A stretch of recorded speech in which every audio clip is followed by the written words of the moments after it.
السلام علیکم ورحمۃ اللہ وبرکاتہ.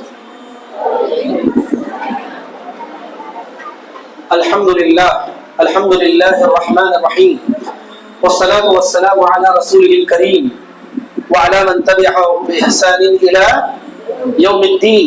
أما بعد فأعوذ بالله من الشيطان الرجيم. بسم الله الرحمن الرحيم. الرحمن علم القرآن خلق الإنسان علمه البیان. عزیز بچوں، ہمارا آج کا یہ سیشن جیسا کہ آپ جانتے ہیں قرآن مجید کے عنوان سے کریں گے. آج کے میں سے کون بچے ایسے ہیں جن کو نظر کی دعا پڑھنے آتا ہے؟ میں ہاتھ دیکھنا چاہتا ہوں سب کا. ایسے بچے جن کو نظر کی دعا معلوم ہے، اگر کسی کو نظر بد ہو گئی تو کیا دعا پڑھنا ہے وہ بچے جانتے ہیں. کون ہے یہ؟ گرلس میں کون؟ کیا نام ماں؟ عائشہ مہک.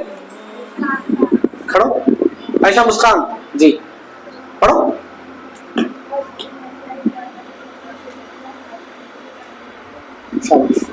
اور کوئی پڑھو ایک بار. اعوذ بکلمات اللہ التامہ من کل شیطان وہامہ ومن کل عین لامہ. یہ نظر کی دعا ہے. ٹھیک ہے، سمجھو. ایک چیز ہے، ایک آدمی کو نظر لگ گئی، ٹھیک ہے، اس کی نظر دور کرنے کے لیے ہمیں ریفرنس کیا دے رہے ہیں اس کو؟ اعوذ بکلمات اللہ التامہ. میں آپ کو اللہ کے کلمے کے حوالے کرتا ہوں. یہ دعا کا مطلب وہی ہے. ہر شیطان کے شر سے یا پھر نظر لگانے والی آنکھ سے، نظر کی برائی سے میں آپ کو کس کے حوالے کر رہا ہوں؟ اللہ کے کلمات کے. اللہ کے کلمات بہت زیادہ ہیں، لیکن اللہ کے کلمات کی ایک شکل کیا ہے ہمارے پاس؟ قرآن مجید ہے.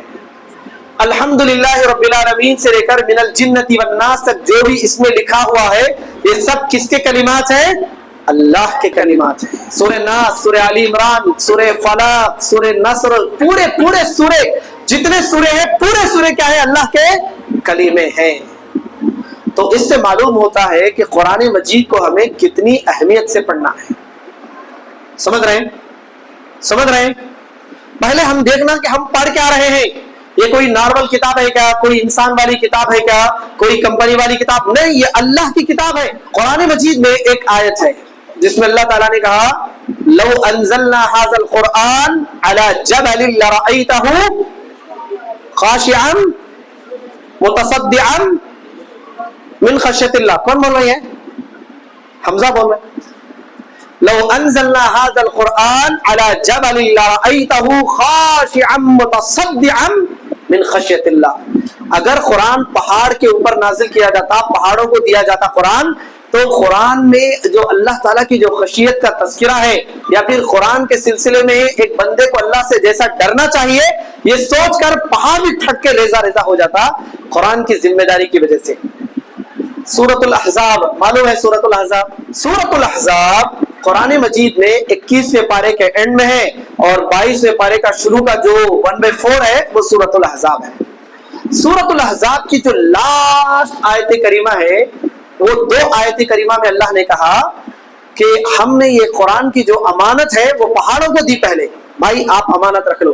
پہاڑ بولے کہ ہم قرآن کی امانت نہیں برداشت کر سکتے، ہمارے کو نہیں ہونا. پھر یہ قرآن کی جو امانت ہے یہ آسمانوں کو دی اللہ تعالیٰ نے. بھائی آسمان آپ لوگ، پہلے آسمانوں کو دی، پھر اس کے بعد زمین کو دی، پھر اللہ نے پہاڑوں کو دی، آخر میں اللہ تعالیٰ نے وہ ذمہ داری انسان کو. انسان کیا کیا؟ قرآن کی ذمہ داری کو اٹھایا، لے تو بولا مگر اس کی ذمہ داری ادا نہیں کر سکا. قرآن مجید میں اللہ تبارک و تعالیٰ نے قوموں کا ذکر کیا، اپنے بارے میں بتایا، نیکیوں کا ذکر کیا ہے. نہیں، اگر کوئی سیدھا سب سے سچا راستہ ہے تو وہ راستے کو بتانے والا قرآن ہے. اللہ تعالیٰ نے بنی اسرائیل 15ویں پارے میں کہا کہ یہ قرآن سیدھے سچے راستے کی طرف رہنمائی کرتا. قرآن مجید پڑھنا چاہیے.